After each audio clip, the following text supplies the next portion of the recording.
Mais um episódio do podcast Be Legendary.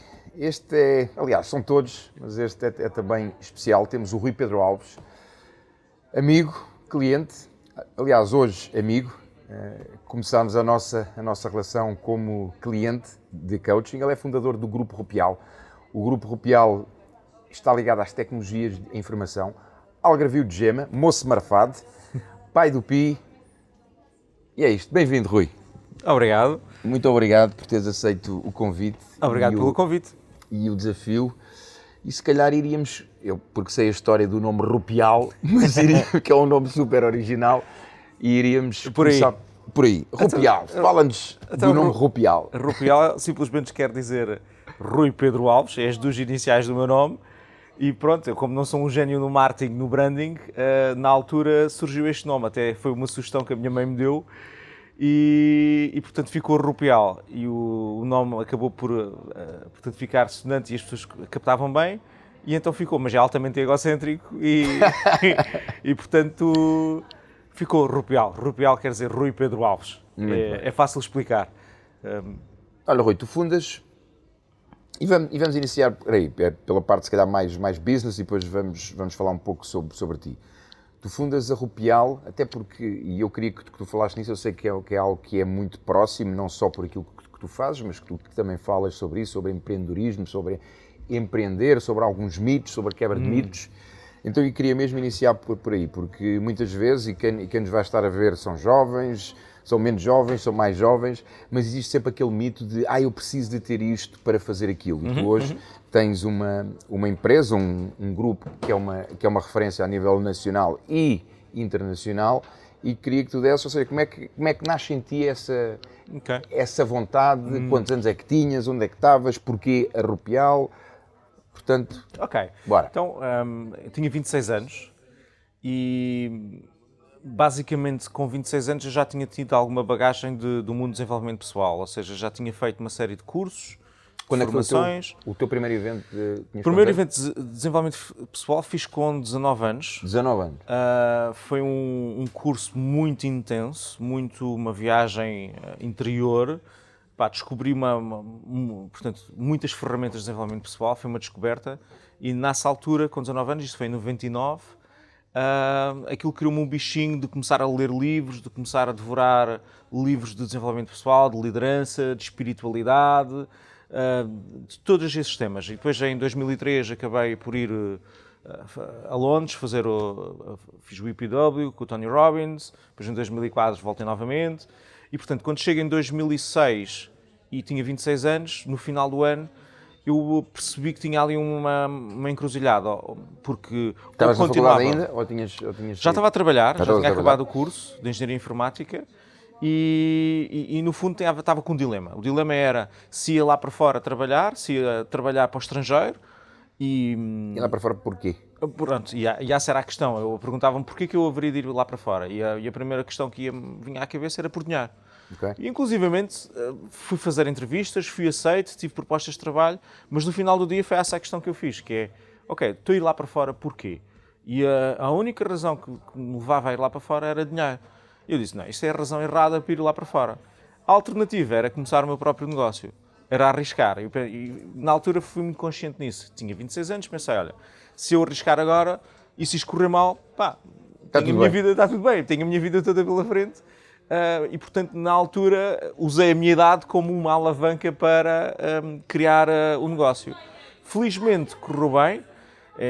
Acabei por abrir em janeiro de 2007, tinha 26 anos e portanto, comecei a procurar o meu caminho. A principal razão que me levou também a criar o negócio é porque queria ter uma atitude diferente no mercado, queria experimentar, utilizar as ferramentas de desenvolvimento pessoal que tinha conhecido e fazer as coisas um pouco à minha maneira. Daí também ser Rupial. Rupial. Tu estavas a trabalhar e abriste a tua empresa ao mesmo tempo. Sim. Portanto, durante o dia, ou 9 to 5, ou se aquilo que fosse, estavas de um lado e depois 5 to whatever, estavas do outro lado. Sim. Aconteceu uma coisa gira. Quando eu decidi abrir a empresa, eu disse-me a mim mesmo, eu pelo menos vou ter que me vender a mim próprio enquanto empresa, nem que seja eu enquanto trabalhador, mas já a trabalhar por conta própria, vou ter que me vender a mim mesmo antes de arrancar a empresa. E assim fiz. E acabei por ir trabalhar para um cliente que me permitia organizar, dava-me muito tempo livre, portanto era um cliente que tinha picos de trabalho, portanto eu passava aos picos e depois tinha muito tempo livre, e isso permitia-me organizar imenso e estruturar o negócio. E isso fiz ao mesmo tempo em que estava a trabalhar, portanto, às páginas tantas, quando o negócio começa a arrancar e começa a fazer os primeiros negócios que não eram com o meu tempo, que eram portanto, já com colaboradores, é que às tantas percebi, ok, já tenho aqui capacidade para saltar fora, capacidade para já não estar a trabalhar por conta do trem, e comecei a vender projetos, comecei a ganhar escala, até que chegou um momento em que eu já estava 100% dedicado à gestão do negócio e, portanto, nunca foi preciso financiar-me. Financiei-me sempre com capitais próprios. Ou seja, foste ganhando,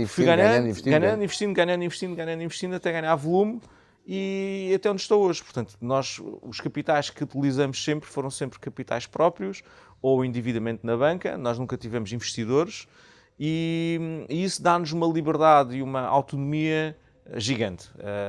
O facto de não haver uma sociedade, e neste caso eu ser o principal sócio, com mais de 90 e tal %, portanto, tenho o Duarte que convidei, entretanto, para ser meu sócio, mas o controle da empresa está numa pessoa e isso dá imensa liberdade e autonomia. E também dá muita responsabilidade, porque quando fazes disparates e quando tens obstáculos que não consegues superar, it's all on you. Portanto, também é uma jornada que acaba por ser muito solitária. Okay. Voltando aqui um pouco atrás, até porque pronto, eu conheço bem a tua história, fruto da nossa ligação, e queria passá-la também um pouco para o lado de lá.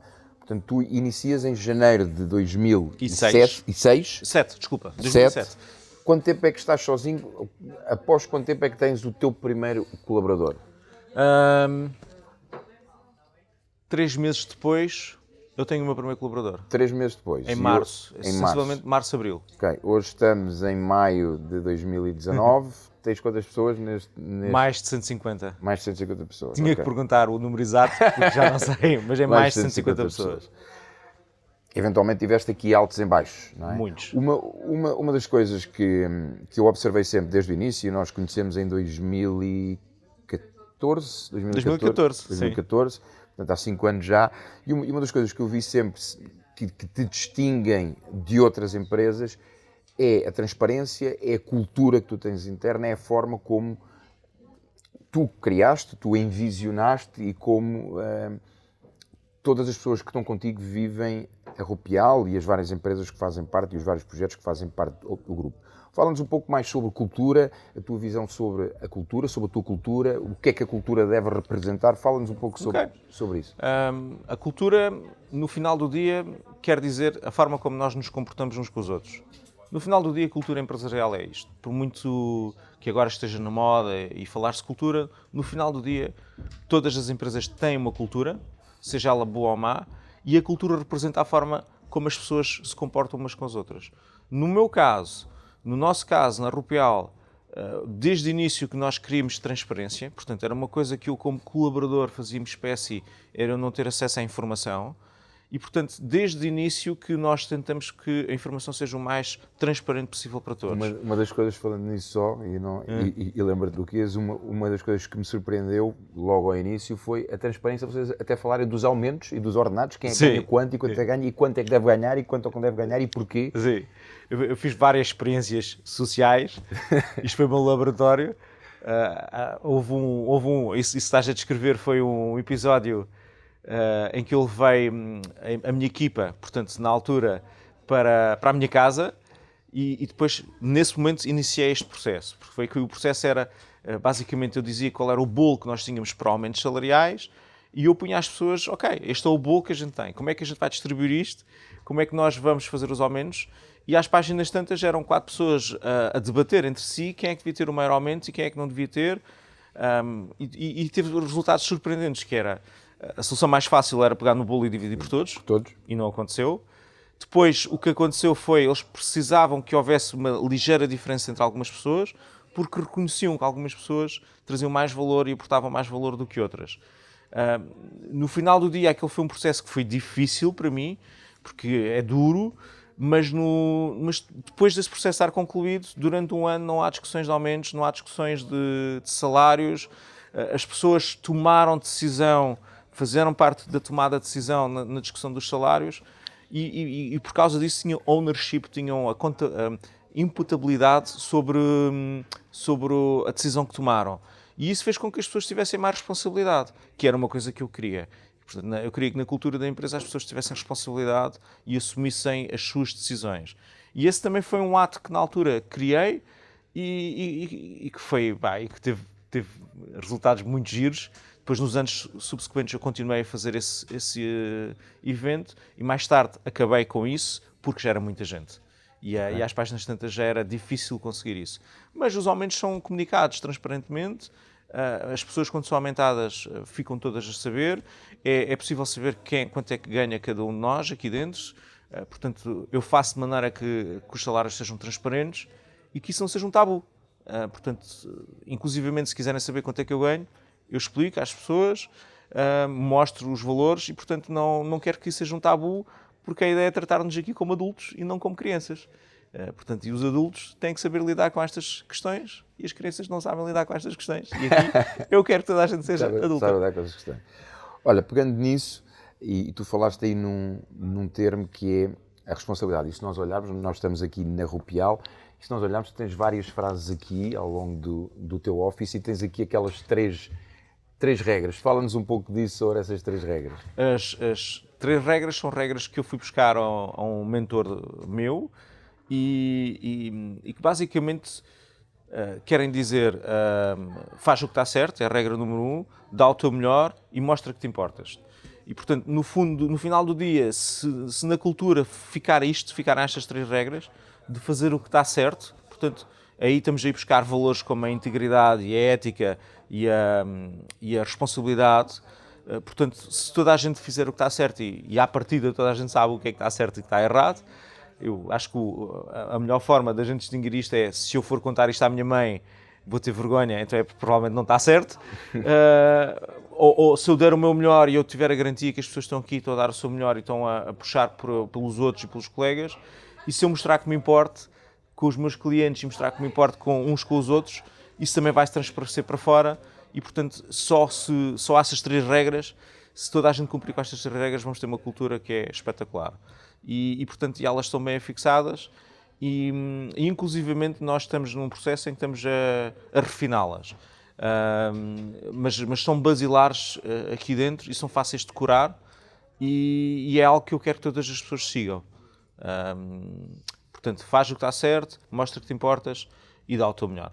Okay. O que é que tu consideras, até porque tens, ou seja, um know-how não só por toda a formação que tu vais fazendo e também a outra coisa que tu tens fantástica, que é a formação que tu proporcionas à tua equipa, e queria que também falasse um pouco sobre isso, porque normalmente as empresas veem isso como um custo. Sim. Não é? Normalmente as empresas detestam, entre aspas, os budgets para formação, detestam terem que enviar alguém para formação e tu não. És alguém que investe nisso. Portanto, primeiro, a tua visão nisso, porque é que fazes isso? E segundo, o que é que te distingue a ti ou o que é que distingue a Rupial enquanto cultura das outras empresas? O que é que vocês têm ou o que é que vocês fazem? Porque eu sei que isso é algo que é importante para vocês. O que é que vocês fazem por ser diferente e porquê? Ok. Então, a primeira pergunta, formação. Isto é tão óbvio, a meu ver, que custa-me a perceber porque é que as empresas não fazem o mesmo. Que é, se a tua empresa depende de pessoas, e todas as empresas dependem de pessoas, quanto melhor e melhor armadas estiverem as tuas pessoas, melhor vai ser a tua empresa. Portanto, a formação constante e que nunca acaba deve ser contínua e, portanto, nós apostamos sobretudo em formação de soft skills. Soft skills que são formação comportamental e sobretudo lá está, da forma como agimos. Porquê? Porque a partir das hard skills, portanto aquele conhecimento técnico, é aquele conhecimento que te faz chegar cá. E nós partimos do pressuposto que a sociedade hoje em dia é muito boa a formar em hard skills, portanto as escolas de engenharia são ótimas, as escolas de design são boas, portanto, e quando as pessoas chegam cá já têm boas hard skills. Então aquilo que nós vamos fazer é vamos colmatar com soft skills. Portanto, eu invisto muito dinheiro em formação com as minhas pessoas, sobretudo porque eu consigo medir os resultados, consigo medir o retorno que isso dá para a empresa. E quanto melhor está o coletivo, melhor vai estar a empresa. Portanto, aquela máxima de nós somos A média das 5 pessoas. das 5 pessoas, portanto, eu quero é que a média seja cada vez mais alta e quero que quando alguém é adicionado à empresa, portanto, que a média suba e não deixa. E, portanto, nós vamos proporcionar sempre as formações para que as pessoas tenham as ferramentas comportamentais para conseguirem melhorar não só a sua vida profissional, como a sua vida pessoal, porque as duas estão interligadas. E se calhar leva-me ao segundo ponto. Aquilo que... Eu não sei se é algo que distingue ou não, porque eu não costumo comparar-me com as outras empresas, eu costumo cuidar da minha e estar mais focado para dentro. Pá, aquilo que eu sei que há aqui uma diferença daquilo que eu ouço no mercado é que nós realmente importamos uns com os outros. É que é genuíno, há uma autenticidade, não é bullshit, não é fake. Por muito que eu possa fazer vídeos a promover a cultura de uma empresa, aquilo que tu vives cá dentro é aquilo que realmente acontece. E, portanto, aqui dentro eu procuro que a coisa seja autêntica e que as pessoas sintam realmente que isto é uma família e que cuidem uns dos outros. E eu sou muito... gosto de pensar que sou muito rigoroso na forma quando as pessoas não cuidam umas das outras, estar lá e corrigir esse comportamento. Portanto, a ideia aqui é exatamente que as pessoas cuidem umas das outras, que é para se sentirem família, que é para sentirem que fazem parte de algo que é maior do que nós. Eu gosto de acreditar, eu passo muito tempo no Algarve, eu gosto de acreditar que sempre estou fora e quando estou cá a cultura é igual. E já várias pessoas me dizem isso, que isso é uma coisa que surpreende. O patrão está fora, a cultura podia ser completamente diferente, o patrão está dentro, as pessoas comportam de forma diferente. Feriado à loja, não é? E eu quando venho cá, francamente, sinto que as coisas não mudam muito, as pessoas continuam a comportar-se, continuam-se a brincar, continuam a jogar PlayStation, continuam a conversar e a celebrar aqui vitórias, continuam também a ter discussões, portanto, e debates. Portanto, bolos também. E bolos. Continua a haver bolos diariamente, não é? Há bolos diariamente. Toda a gente traz sempre um bolo. Sim, e isso foi uma coisa que cresceu, ou seja, é uma forma que as pessoas têm de mostrar que se importam, é trazer bolos uns para os outros, celebram aniversários, celebram vitórias, pequenas vitórias, celebram quando alguém vai para fora de férias, normalmente traz um bolo, há sempre bolos cá, e não é uma coisa que é imposta, não é uma coisa que é pedida. Quer dizer, se calhar algumas pessoas lhe fazem bullying a dizer que querem bolos, mas não é uma coisa que seja uma regra. Portanto, as pessoas fazem por vontade própria e essa é a parte genuína daquilo. Porque se não for genuína, rapidamente vai-se perceber. E se não for genuína, aquilo não vai durar no longo prazo. E se a ideia é ser lendário, se a ideia é estar aqui para o longo prazo, então é bom que seja genuíno e autêntico. Okay. Portanto, se calhar, aquilo que eu respondia para ti aquilo que faz a diferença em nós é que há aqui um grande cuidado em sermos genuínos e autênticos. Okay. E quando a coisa está boa, e quando a coisa está má, e a gente reconhece isso e aceita isso. Ok. Pegando nisso, para ti, o que é mais importante e porquê? Cultura ou resultados? Ambos são importantes e uma leva à outra. Portanto, cultura para mim é aquilo que vai levar aos resultados. Portanto, eu diria que cultura é mais importante. Ou seja, se eu resolver bem a cultura, os resultados vão aparecer. Portanto, não é que uma não seja mais importante que a outra. É, se tu cuidares bem da tua cultura, vais ter os resultados que queres. E há essa distinção que eu faço. É aquilo que... É causa e efeito, não é? Queres um efeito que é um resultado. Ok, então vais à causa. E eu acredito que a principal causa para teres os resultados que queres ou não é a cultura. E por isso é que nós cuidamos muito da cultura da empresa. Onde é que tu foste te inspirar? Porque, ou seja, mais uma vez, moço marafado do Algarve, não é? E acredito que até para nós, nas grandes cidades, não é algo que seja comum logo desde o início, até porque, eventualmente, é uma lacuna nas faculdades ainda, é falar sobre esse tema da importância. Onde é que tu foste buscar a tua inspiração? Quando é que tiveste o teu insight de dizer, não, eu quero ter algo onde eu me sinta bem, onde as pessoas se sintam bem, onde haja uma cultura de pessoas para pessoas, onde é que foste buscar a tua inspiração? Quem é que te inspirou? Quando é que decidiste que querias isso para ti? É irónico, porque a inspiração acabou por ser, se calhar, os meus empregadores. E, portanto, eu ter passado na pele aquilo que não... ter passado pela pele para alguns desafios e não ter gostado da forma como era tratado, fez-me também, foi uma alavanca muito poderosa para criar um ambiente onde eu gostasse de estar, onde eu quisesse vir trabalhar todos os dias. E portanto, a inspiração foi um pouco pela dor, no sentido de eu vou criar um ambiente em que eu gostasse de trabalhar todos os dias. Esse foi uma. E depois foi também todos os cursos e todas as formações que fiz ao longo do tempo que me foram dando ferramentas e a capacidade de perceber que existe a possibilidade de fazer uma coisa diferente. E depois para mim foi giríssimo, porque isto foi sempre um laboratório de experiências riquíssimas, de ver de comportamento corporativo. E já experimentei coisas que, à partida, no papel, pareciam ser muito interessantes e que funcionavam, e depois fui verificar e não funcionava. E, portanto, o que é giro nisto tudo é tu leres os livros, é fazer as formações, ir experimentar e distinguir o que é que funciona, o que é que não funciona, e fazer as tuas aprendizagens e o teu caminho. Acho que respondi. Ok. Empreendedorismo, vamos falar mais um pouco sobre isso, até porque tu tens a tua visão muito própria. Hoje em dia fala-se muito em empreender, não é? Hoje em dia fala-se muito em termos o nosso próprio negócio e cada vez os jovens olham mais para, não, eu quero ter algo meu.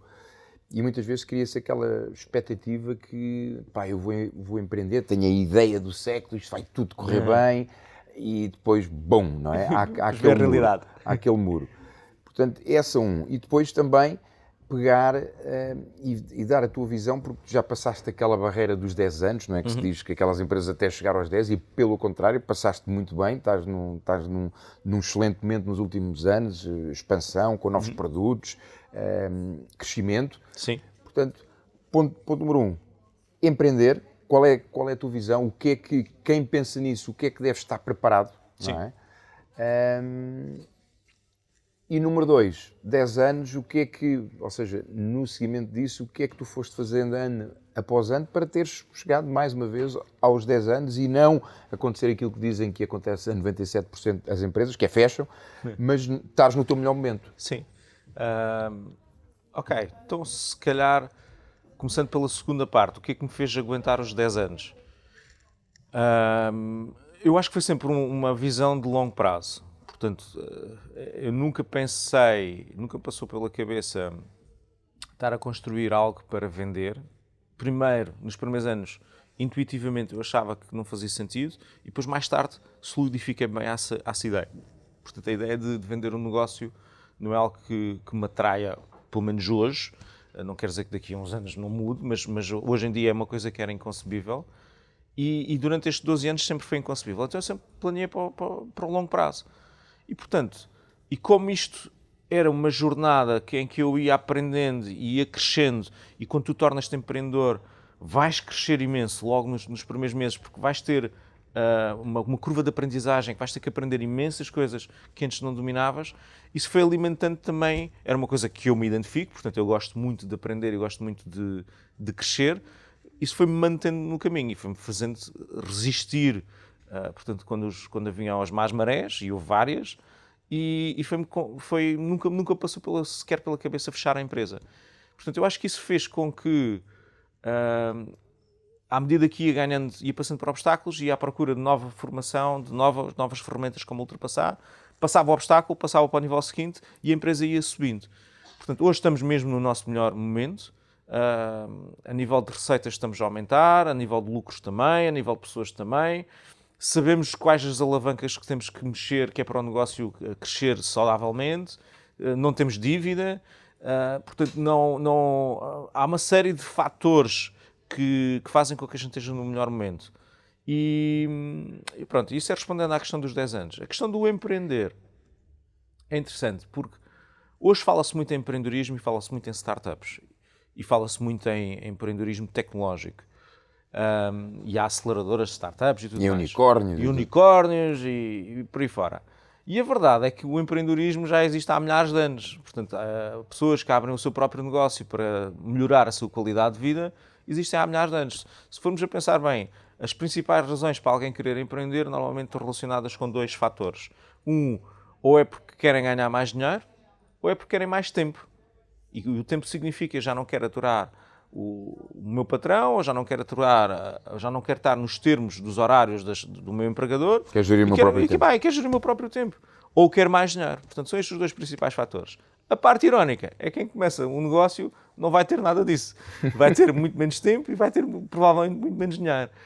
E, portanto, Ao início. E mesmo passado 10 anos, são poucos os empresários que eu conheço que têm muito tempo livre e que não estão a trabalhar 10, 12 horas nos seus trabalhos, nos seus negócios, e que têm mais dinheiro. Pronto, mais dinheiro à partida deverão ter se aguentar aos 10 anos. Mas a maior parte dos empreendedores que eu conheço não chega a conseguir essas duas tarefas, que é ter mais dinheiro e ter mais tempo. Então o empreender, em primeiro lugar, existe há muito tempo. Montar um negócio não é preciso ser rocket science, eu não preciso ter uma ideia mirabolante para abrir um negócio e fazer dinheiro e ter tempo livre. Não preciso, portanto, essa é uma ideia que eu acho que é um mito, é literalmente um mito, de que preciso ter uma ideia espetacular para abrir um negócio. Basta pensar, nos últimos anos apareceu o H3, que vende hambúrgueres, e apareceu a padaria portuguesa, que vende pão e bolos. E que explodiram, não é? E explodiram, estão em todo lado, estão sempre cheios, fazem muito dinheiro, e aquilo foi uma ideia rocket science.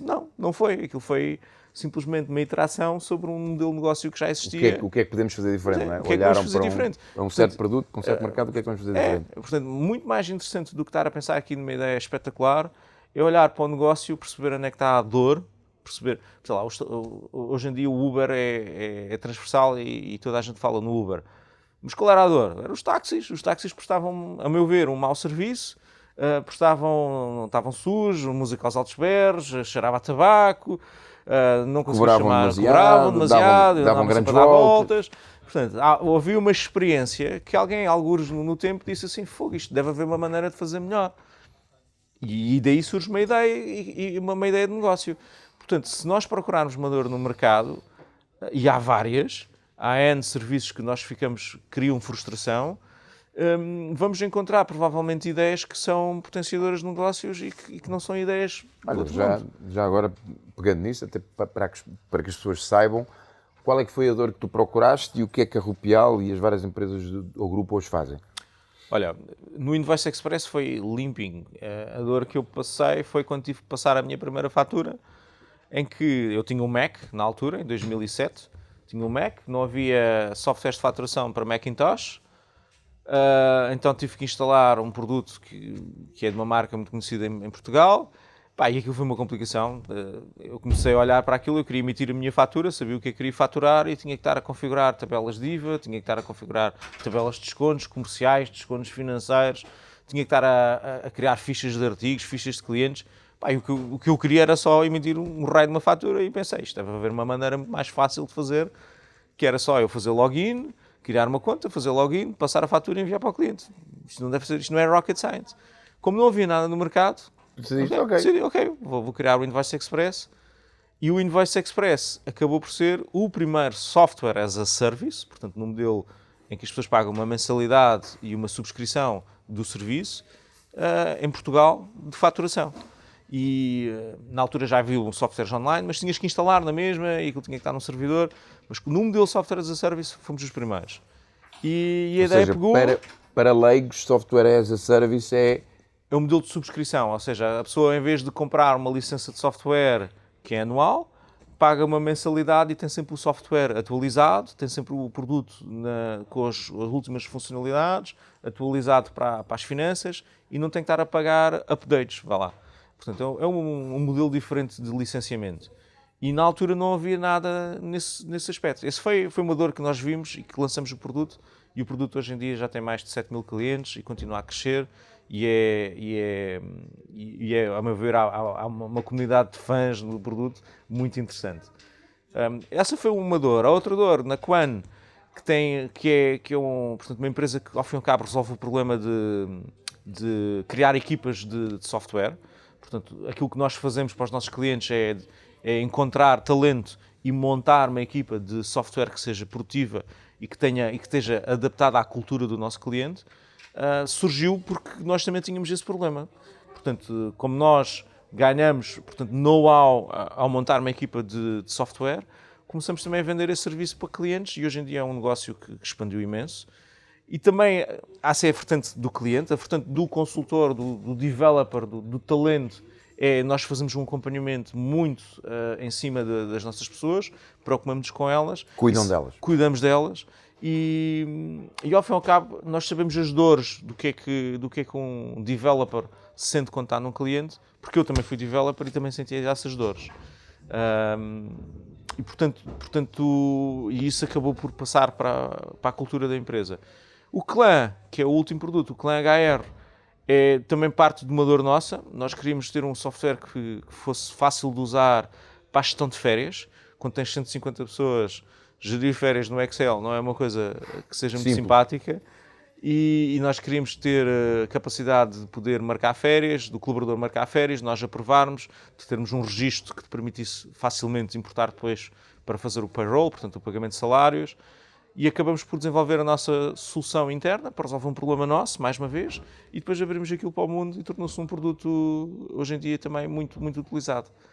Portanto, são 3 produtos, aliás, 2 produtos e uma área de serviços, e que surgiram sempre de uma dor que o mercado tinha, em que nós olhamos para a dor do mercado e dissemos, ok, vamos tentar fazer melhor, vamos procurar fazer melhor, à nossa maneira.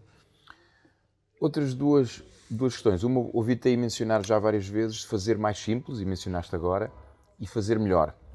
É isso que te move ainda hoje em dia? É esse a tua principal fome? A gente fala de fome, não é?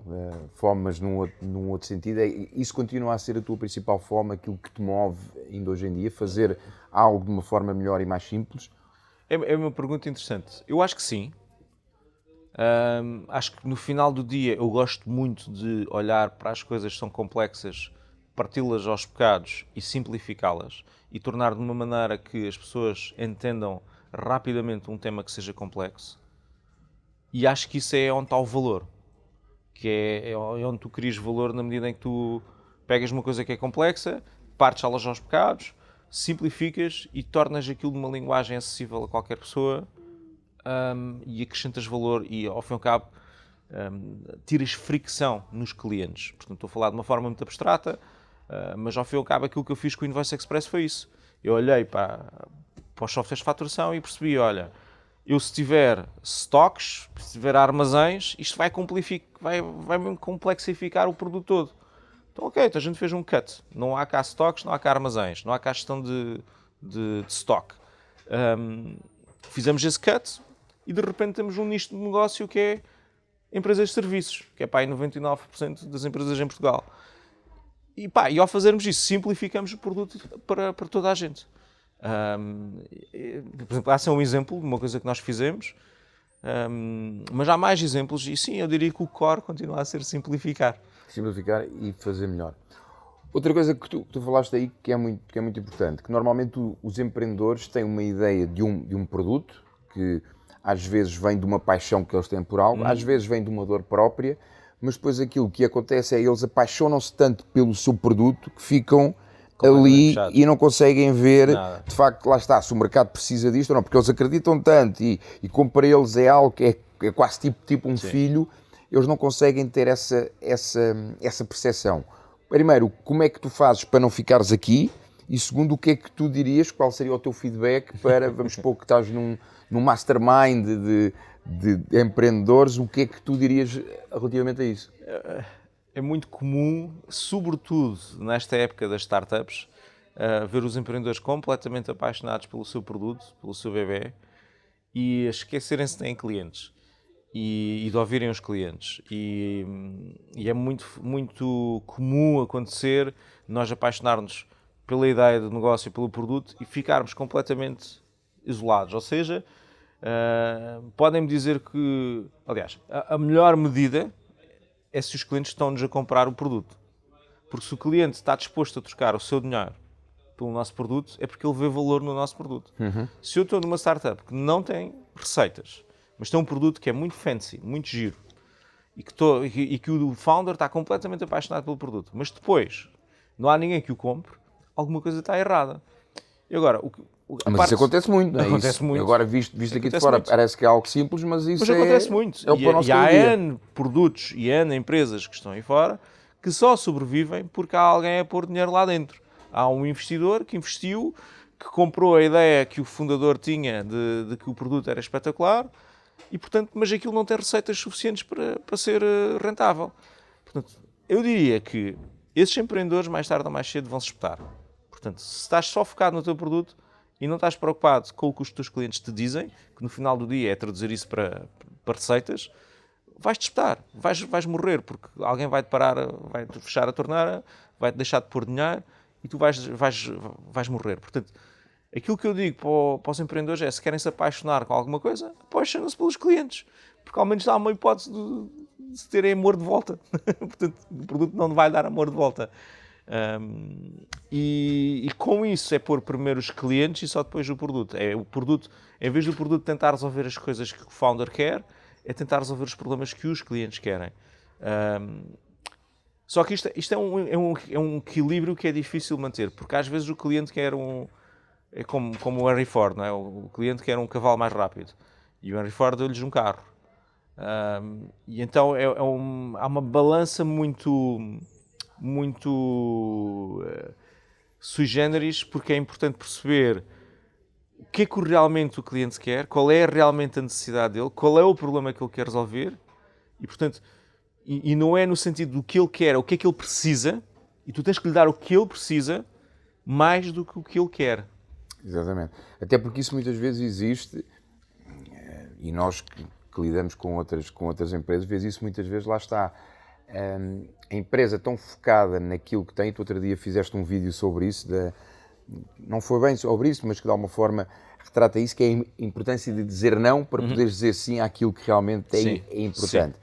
E tens, na minha visão, e queria ouvir o teu feedback, tens empresas que aceitam tudo, não é? Estão numa certa área e aceitam tudo, e depois, ou seja, não conseguem ser especialistas, ou lá está, não conseguem fazer de uma forma simples e melhor porque têm um espectro muito grande, e tens outras que, lá está, têm a visão delas e que o cliente diz, não, mas eu não quero um lápis, eu quero uma caneta, e ela quer-lhe dar aquele lápis que é o lápis mais, não, mas é este lápis, e não conseguem ver.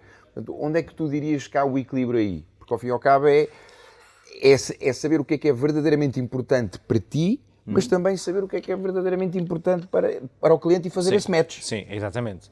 Não é uma arte, a meu ver é uma arte, não é uma ciência exata. O exemplo que eu dei há bocado é o que me vem à cabeça, que é, por exemplo, no caso do Invoice Express, constantemente há empresas que experimentam um produto e ficam frustradas porque aquilo não tem gestão de stocks.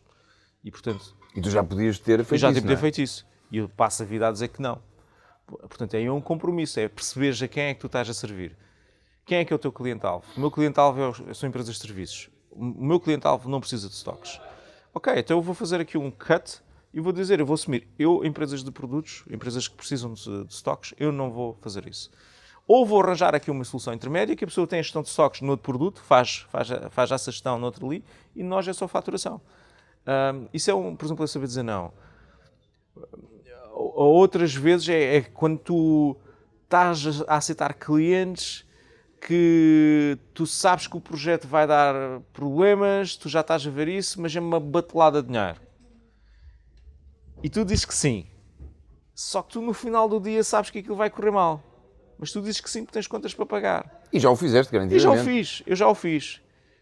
Mas é preciso coragem para não o fazer. E aquilo que eu, portanto, a aprendizagem que eu fiz foi, quando eu comecei a dizer não a esses projetos, sofri, porque deixei aquele dinheiro na mesa, não é? Portanto, e às tantas tive que estar ali com margens muito pequenas para sobreviver, porque eu não tinha financiamento externo. E o que é que aconteceu?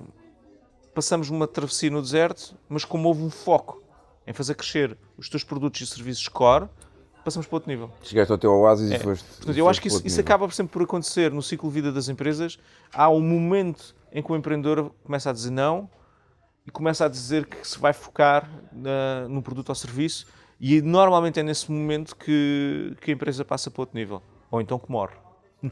Mas essa é os desafios de ser empreendedor, é que nós estamos sempre aqui constantemente a ser desafiados. Na corda bamba. Na corda bamba, e o risco é que a empresa pode morrer. Portanto, Olha, Rui, tu és alguém que tens uma presença ativa no LinkedIn e há alguns posts teus que geram alguma polémica. Houve um deles onde, e acho que foi o teu post com maior comentários e com maior... os colaboradores tóxicos. Exatamente. É. Fala-nos um pouco sobre isso e já agora também sobre o porquê. Sei que tens iniciado, já vais em quantos? 20 vídeos por aí? Eu já vou em 26, acho que tenho filmados 26 vídeos. 26 vídeos, pronto. Foi um compromisso desde o início do ano que tu fizeste, pôs um vídeo... 52 vídeos, é. 52 vídeos este ano. Fala-nos um pouco sobre esse post e depois fala-nos um pouco também o porquê desses vídeos, porque é que foi esse teu compromisso. O vídeo dos colaboradores tóxicos, no fundo, tem uma mensagem muito simples e eu não estava à espera que tivesse tanta adesão e que tivesse tanto sucesso. Mas, pelos vistos, encontrei uma dor no mercado, que é, as empresas estão, muitas vezes... Eu diria, no mercado e no mundo. E no mundo. No mundo, é verdade, é verdade. As pessoas... Mas quando tu tens um ambiente de trabalho em que toleras que hajam colaboradores tóxicos, isso vai contaminar o ambiente de trabalho todo. Portanto, e no vídeo o que eu faço é de uma conversa muito bonita, mas no final do vídeo o que eu digo é a única coisa que há para fazer com colaboradores tóxicos é mandá-los embora. É só... que há muitas empresas que não o fazem, porque às vezes tens colaboradores tóxicos, mas que lá está, que entregam resultados, que geram dinheiro, que estão responsáveis por uma área que, pá, e se aquela pessoa sai, o que é que eu vou fazer? Não é? Há aquele medo. Há muitas empresas, e eu vejo isso no meu dia-a-dia, não é? Há muitas empresas que a cultura está de alguma forma a ser consumida, é um cancro que está ali, por eventualmente culpa ou por responsabilidade, eu gosto mais do termo responsabilidade do culpa, pela responsabilidade de não ser tomada uma ação e de não resolver aquilo pelo medo de, pá, aquela pessoa faz este ruído, mas ela entrega resultados e depois e se eu atiro, perco aquele negócio ou vai para outro... Sim. Pronto, mas aí o que é que tu, porque vives essa dor, mas o que é que tu dirias e porquê? Agora, o que eu diria é o seguinte, sempre que eu despeço alguém que eu considero tóxico na empresa, a empresa passa para outro nível. Sempre. Ainda que essa pessoa seja, digamos, fosse importantíssima. Sim. E eu já tenho exemplos. Sim, e lembro-me, nós no nosso processo de coaching vivemos uma situação... Sim, vivemos uma situação em que era uma pessoa que entregava muitos resultados, que era muito, muito competente, não tenho dúvidas, é uma excelente pessoa. Do ponto de vista técnico, ele é super competente, mas era tóxico. Era tóxico a ponto de o ambiente daqui na empresa estava de cortar a faca. E aí foi preciso coragem. Aí o recurso tu tens que ir buscar a mesma coragem e perceber o que é mais importante para ti. E para mim o mais importante era a cultura, porque a cultura é que vai gerar resultados. Então eu não podia permitir uma pessoa, por exemplo, nesta posição, contaminar, portanto, todo o resto. E no momento em que tomei a decisão de mandá-la embora, a cultura da empresa passou para outro nível. Neste momento eles estão todos ali a almoçar juntos e é tipo uma família, literalmente. E é giro estar a ver isto agora, porque na altura estava um ambiente de cortar a faca e no momento em que mandei a pessoa embora a coisa melhorou. Mas esse é um exemplo, eu tenho mais exemplos para trás. Mandei uma equipa inteira embora, na altura, eram 2 pessoas, e passamos uma travessia no deserto em que as pessoas entregavam resultados e durante aquele momento, aquele departamento ficou completamente depenado e tivemos que reconstruir do zero. E também foi a melhor coisa que fiz. E ao fim e ao cabo, e isto é uma dica, sempre que se manda alguém embora, por muito que custe, e custa... E tem que custar. Custa sempre, mas custa às 2 pessoas. Sim. Custa a quem despede e custa a quem é despedido. Porque normalmente as pessoas metem-se do lado do colaborador, mas esquecem-se que há o outro lado também. Porque para mim mandar embora alguém é das coisas que mais me custa. Mas quando eu racionalizo, mando embora e as coisas melhoram imenso. E quando racionalizo, o que é que eu quero dizer com isto? Quando eu faço um reframe, entre aspas, isto é jargão, mas quando eu faço um reenquadramento da história, aquilo que eu acredito é que a pessoa vai para uma melhor oportunidade. Porque ela não fez fit aqui, mas vai fazer fit em algum lado, vai se enquadrar em algum lado. E, portanto, quanto mais depressa isso acontecer, melhor para todas as partes. E, portanto, o despedimento não precisa de ser uma coisa dramática, não precisa de ser o fim do mundo. Muitas vezes é o início, Eu conheço N histórias de pessoas que foram despedidas e graças a Deus que foram despedidas passaram para outro nível na sua vida porque estavam num emprego que odiavam, que eram miseráveis e tiveram a oportunidade de recomeçar do zero e serem felizes. Portanto, o despedimento não precisa ser o final do mundo. Mas voltando aos colaboradores tóxicos. Os colaboradores tóxicos minam a cultura. E a cultura é o que produz resultados. E se tu queres ter uma cultura em que as pessoas cuidam umas das outras, tu não podes permitir ter colaboradores tóxicos. Aqui não há colaboradores tóxicos. Se eu encontro alguém que começa a fazer muita rádio alcatifa e começa só a envenenar, entre aspas, com palavras, vai ter os dias contados cá. A rádio alcatifa, explica lá ali às pessoas. Rádio alcatifa é um termo algarvio, se calhar, mas é aquele burburinho que nós vemos, aquelas pessoas que, quando se apanham no café, começam a falar mal de colegas, diz que disse, e começam a passar histórias de a minar, e depois tu, enquanto dono de negócio, nunca percebes muito bem onde é que está a verdade, porque há ali uma névoa, uma nuvem muito grande, porque a pessoa tal disse que disse aquilo, depois o outro disse aquilo outro, depois, ou seja, há ali uma rádio alcatifa que está a minar, ao fim e ao cabo, a confiança entre nós, e quando não há confiança as coisas andam mais devagar. Pá, isso não é tolerável. Aqui no Grupo Rupial isso não é tolerável. Foi uma coisa que eu aprendi. Eu quero que as pessoas se deem bem, quero que as pessoas confrontem, quero que as pessoas digam as coisas na cara e quero que as pessoas se tratem como adultas. E se estamos só a envenenar, ao fim e ao cabo, isso vai contaminar a empresa toda e, portanto, depois não vai produzir resultados no final do dia. O que é que eu noto? Acho que o vídeo teve muito sucesso porque há muitos, e agora vou ser se calhar um bocadinho mais desafiador, acho que há muitos líderes que não estão a fazer o seu trabalho. E o seu trabalho é cuidar das suas pessoas. E a meu ver há um espaço muito grande na liderança de tomarem decisões e perceberem que quando têm colaboradores tóxicos a empresa não evolui, mesmo produzem resultados extraordinários a essas pessoas.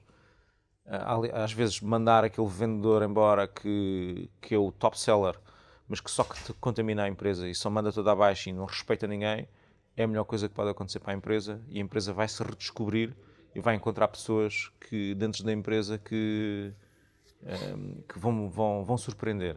Portanto, eu acho que, e aqui fica o desafio, acho que se aquele vídeo teve muito sucesso, e teve, é porque uma parte da liderança não está a fazer o seu trabalho. E é a cuidar das suas pessoas e da sua cultura. Porque isto é um barco, não é? Isto é um barco. E todos têm que remar para o mesmo lado. E se há um tipo que está a furar o buraco lá, está a fazer um buraco lá em baixo, não está a ajudar nada. Por muito que remos, não sais no mesmo sítio. Okay. Liderar para ti, e já que falaste nisso agora, e eu subscrevo integralmente isso, o que é liderar para ti? O que é que deverão ser os 3 principais, ou os 4 principais, ou whatever, pontos de foco de um líder, na tua visão, pela experiência que tens, quer por aquilo que fazes, quer pelos cursos, pelos livros que leste? O que é que dirias são os 3, 4, 5 pontos principais de um líder? Olha, o primeiro ponto, a meu ver, é um líder tem que servir os outros. Ele está ali para prestar serviço. E prestar serviço não quer dizer que é subserviente, ou seja, prestar serviço é olhar para as suas pessoas e ter a capacidade e a coragem de tomar as decisões que levem as pessoas do ponto A ao ponto B, sendo que o ponto B é onde eles querem chegar. Portanto, um líder está ali para servir as suas pessoas. Um líder tem que ser, a meu ver, humilde, tem que saber ter capacidade de ouvir, de escutar, tem que ter a capacidade de motivar, influenciar e inspirar as suas pessoas e ao fim e ao cabo tem que ter a capacidade de desbloquear problemas, obstáculos, perceber onde é que estão as fricções dentro da organização e predispor-se a resolvê-las. Acima de tudo, também tem que confiar, tem que saber confiar nas suas pessoas, tem que saber dar-lhes autonomia, criar essa autonomia, fazer o caminho para que as pessoas ganhem essa autonomia e essa confiança. Mas no final do dia, se eu tivesse que dizer, a liderança resume-se a servir. Se tu serves as tuas pessoas, estás a fazer o teu trabalho bem. Por exemplo, voltando à questão dos colaboradores tóxicos, quando tu permites que haja uma pessoa que está a envenenar o teu ambiente de trabalho, tu não estás a fazer o teu trabalho, não estás a servir o teu grupo de pessoas. E agora também fazendo aqui à parte, o colaborador tóxico, obviamente, que se tiveres conversas com a pessoa, que se fizeres coaching, que se fizeres mentoring à pessoa e a pessoa melhorar, o problema resolve-se. Não precisa terminar com a pessoa mandar-se embora. Mas se tu fazes esse caminho e a pessoa não muda, e as coisas não mudam e continua a haver aquela névoa, a melhor forma que tens de servir as tuas pessoas é mandá-la embora. É deixar ali. Até porque, e mais uma vez aqui, pegando naquilo que já falámos aqui e na ótica da própria mudança e do desenvolvimento, muitas vezes essa dor é aquela que se calhar leva aquela pessoa a pôr-se em causa, a refletir e ela própria a fazer alguma mudança, não é? A tomar a consciência e a fazer alguma mudança. Olha, nestes 12 anos de Rupial, quais foram as tuas 3 maiores aprendizagens? Olha, vou complementar aquilo que acabaste de dizer. Olha, uma das aprendizagens que tive foi sempre que eu melhorava, a empresa melhorava. O que é que isto quer dizer? Quer dizer que sempre que o líder da organização passa para um nível seguinte de consciência, e isso quer dizer, nível seguinte de consciência é o quê? Ele aprende uma nova distinção. Sei lá, às páginas tantas eu aprendi a ler relatórios financeiros. Não sabia ler. No momento em que aprendi a ler relatórios financeiros, eu comecei a gerir a empresa de outra forma. E os OKRs? Os OKRs. Este ano? Os OKRs. Este ano foi os OKRs. No momento em que aprendi OKRs e implementei na empresa, a empresa passou para outro nível. Sempre que o líder da organização eleva a sua consciência, normalmente as empresas acompanham. Sempre que... E essa foi uma aprendizagem. Ou seja, enquanto eu estiver a crescer... enquanto eu estiver a crescer, a empresa cresce. Outra aprendizagem foi... Isto não interessa muito que negócio em que estás, interessa muito é se estás a acrescentar valor ou não para a tua audiência. Ou seja, e vai um pouco ao encontro daquilo que a gente já disse aqui. As ideias não valem um chavelho, podes ter uma ideia mirabolante, mas se tu não executares ela e essa execução não gerar valor, game over, não vale a pena. Outra aprendizagem... Sempre que tu cuidas das tuas pessoas e confias e tiveres as pessoas certas na cultura certa, elas também vão cuidar de ti. Outra aprendizagem. Ter sistemas e processos são muito importantes, é verdade. Demasiados sistemas e processos é como se fosse gordura nas artérias. Portanto, aquilo não flui. Portanto, e drenam a paixão das pessoas, empresas tornam-se burocráticas. Portanto, é uma arte encontrar os sistemas que te permitem ter visibilidade, controle sobre a empresa e não criares entropia para que as tuas pessoas façam o seu trabalho. Peso burocrático, não é? É. Isso na área comercial é muito notório. Portanto, vou dar um exemplo. As empresas que têm CRMs muito complexos, em que o comercial passa 1 hora a introduzir dados, só para gerar relatórios, não é produtivo. É preferível o comercial estar na rua a fazer contactos e a lidar com clientes do que estar a preencher o CRM. Então, se calhar, é preciso outro tipo de CRM, é preciso outro tipo de sistemas. Essa também foi uma aprendizagem. À medida que nós vamos otimizando sistemas, nós vamos tendo ganhos. Outra aprendizagem que tive, às vezes crescer não é pelas receitas, não é pelas vendas, é sim pela otimização de custos. É muito mais fácil tu produzires mais lucro se otimizares despesas do que aumentar nas receitas. Tens uma frase aí que é como as unhas, não é? As despesas têm que ser como cortar as unhas, não é? Sempre que elas crescem, a gente vai ter que ir lá cortá-las. Tem que estar curtinhas. Porque isso é o que vai gerar resultados no final do dia. Outra aprendizagem. Lucro não quer dizer dinheiro em caixa. Esta para mim foi fundamental. Eu posso ter 1 milhão de euros de receitas, ter 100 mil euros de lucro e estar endividado até aos cabelos. E isso acontece quando nós confundimos lucro com dinheiro, que são coisas completamente diferentes. Porquê?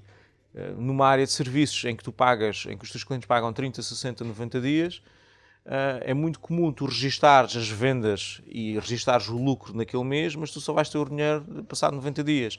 Então, fazer uma gestão de tesouraria é crítica e saber que indicadores é que tens para gerir essa tesouraria é crítico. Houve milhares de aprendizagens. De liderança, então, houve milhares.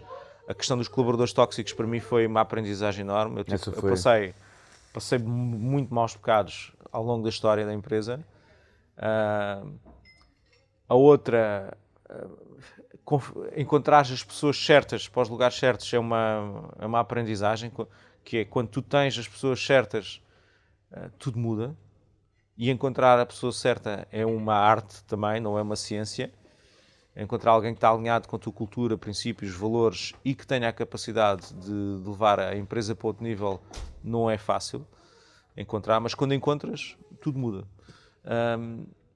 Sei lá, houve tantas aprendizagens. Okay. Olha, e os 3 maiores erros, ou que tu fizeste, ou que tu vês, que normalmente acontecem no empreendedorismo? E que tu, se calhar, até já fizeste algum? Já, boi.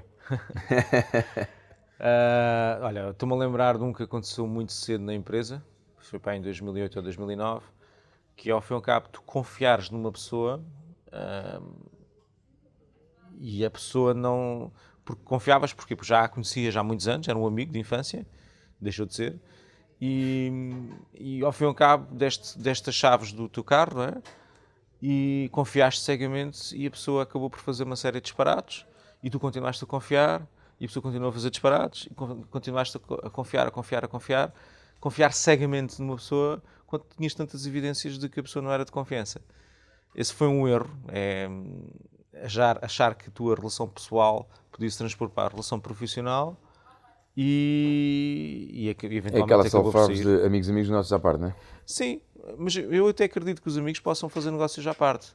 Tens é que ter cuidado quem é que estás a contratar realmente. E haver a consciência aqui é amiga que é negócio, não é? Sim, Haver aquela consciência clara. E ver o que realmente está a acontecer.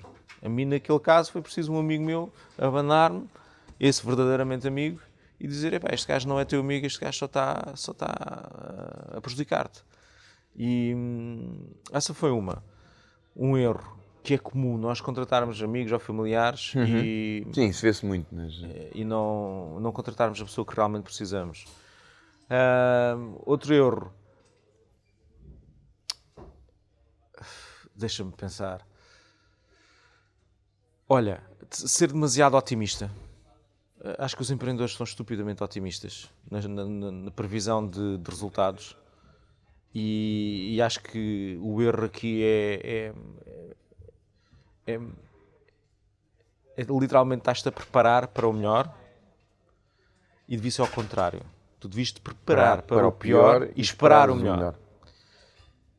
Acho que o erro é que a maioria dos budgets e a maioria dos orçamentos são demasiado otimistas. E esse é um erro que não é fácil corrigir, mas é um erro. Os empreendedores não se porem em causa e começarem a questionar o seu próprio pensamento, a sua própria linha de pensamento e perceber quais são os pressupostos que estão a assumir ali e que esses pressupostos podem cair. Vou dar um exemplo. Estão a pressupor que o banco lhes empresta dinheiro, ou que o fundador ou que o investidor lhes vai arranjar dinheiro. Estão a pressupor isso. Isso é um risco enorme. Porque não existe ainda, não é? Porque não existe ainda. E então... O erro aí é ser demasiado otimista e a contar com algo que poderá não acontecer com uma grande probabilidade, porque a economia pode mudar ou porque o investidor pode não achar que já não vale a pena. Esse é outro erro. Sei lá, já falei num de recrutamento, já falei aqui mais de... deixa-me pensar. Outro erro.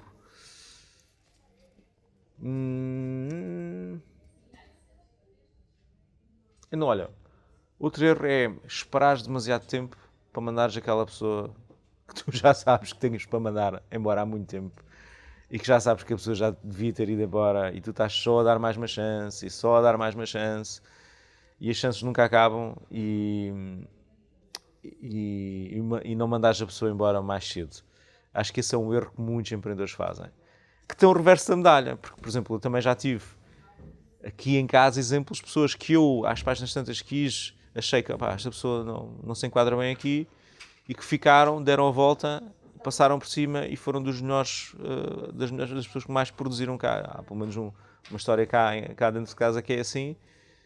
E, portanto, o erro é não esperar demasiado tempo, mas também não dar tempo suficiente para que a pessoa... Encontrares o equilíbrio. O equilíbrio.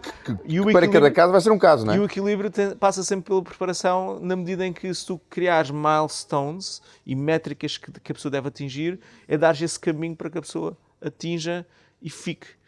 Portanto, para mim, o que é justo e o nosso trabalho enquanto líderes é exatamente criar esse caminho para que a pessoa saiba se está a cumprir ou não, porque a maioria das empresas esse caminho não existe, não está visível, essas métricas não estão disponíveis e a pessoa não sabe se está a fazer um bom trabalho ou não. Esse é um erro comum. Okay. Ora, Rui, antes de fecharmos, queria escutar-te aqui mais 2 ou 3 coisas. Conselhos, embora conselhos, se fossem bons, não se davam, vendiam-se, não é? Mas ainda assim, a tua visão, a tua percepção para quem vai iniciar agora, ou quem tem ideias de iniciar um negócio próprio, 3 percepções, 3 conselhos, 3 feedbacks, feed-forward que tu darias a essas pessoas? Dependendo do ciclo de vida da empresa, os conselhos podem variar. Ok, se eu olhasse para trás e fosse dar um conselho a mim próprio, eu dizia, não te metas nisto. Não. Eu acho que o conselho por exemplo, para quem está a pensar abrir o seu próprio negócio tenham a certeza que conseguem descobrir os recursos internos para aguentar quando a maré estiver em baixo. Porque quando a maré... Resiliência, persistência, fé, esperança, a capacidade de levar com um rumor no estômago, a capacidade das pessoas não serem leais a ti, de serem desleais, a teres começado do zero. A mim já me aconteceu várias vezes até. Houve 2 momentos em que perdi a minha equipa de engenharia. Por exemplo, a minha equipa de engenharia simplesmente saiu. Normalmente o que acontece é quando o líder sai, os outros vão atrás. Isso, por exemplo, um conselho é não desesperar aí. Porque quando uma equipa sai, é verdade que é uma perda grande porque a equipa já estava a produzir imenso, mas também é verdade que há uma oportunidade de retomares e de contratares fresco e de aplicares, corrigir erros que no passado fizeste. Então esse era um conselho, é não desesperar, por exemplo, se a tua equipa sair toda. Isso aconteceu-me. Outro conselho,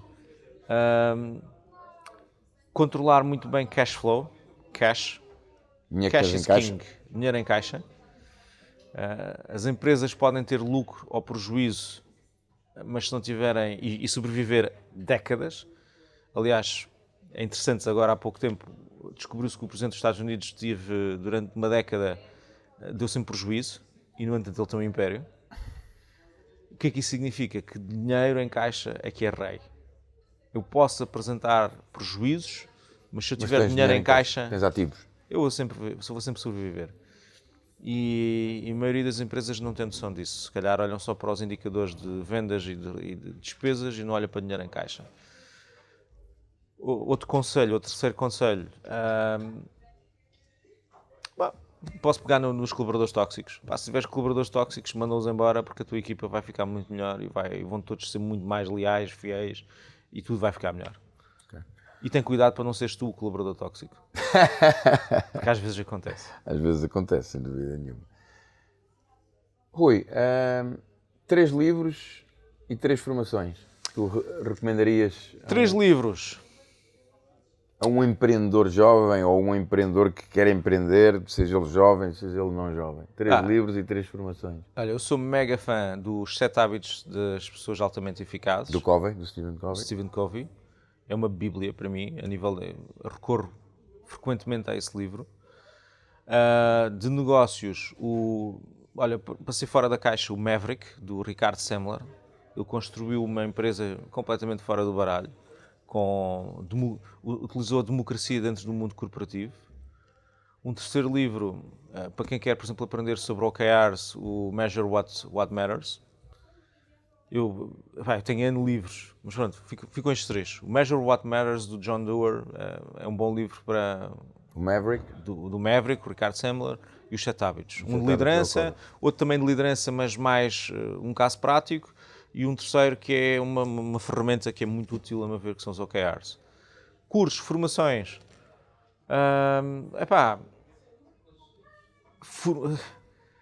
Eu já fiz tanta formação que é sempre difícil escolher uma ou outra. De coaching, a The Be Coach, sem dúvidas, para quem quer seguir um caminho de coaching, a tua certificação é provavelmente a mais completa do mercado. Obrigado. Nada. De negócios, eu recomendo muito o 4-Day MBA Do Keith Cunningham. do Keith Cunningham, só que é um investimento ainda grande. A própria formação é cara e é no Texas. Portanto, tens que ir para lá, Tens que ir tens para lá. a deslocação, tens Sim. a estadia, a alimentação, mas que vale a pena, não é? Mas vale a pena.